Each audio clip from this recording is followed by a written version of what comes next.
Amerikalı məşhur jurnalistin sensasyon açıqlamaları gündəm oldu. Belə ki, Trumpa yazığı gəldiyini dedi. Niyə?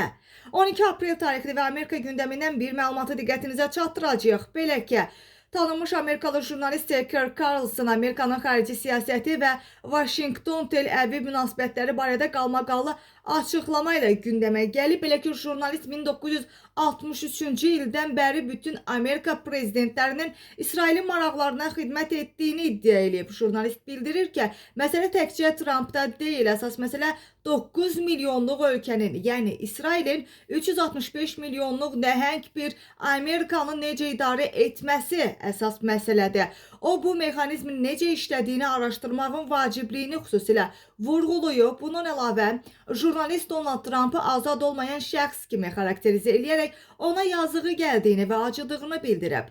Bütün kölələr kimi Trump'a da yazığım gəlir. O hazırda azad deyil.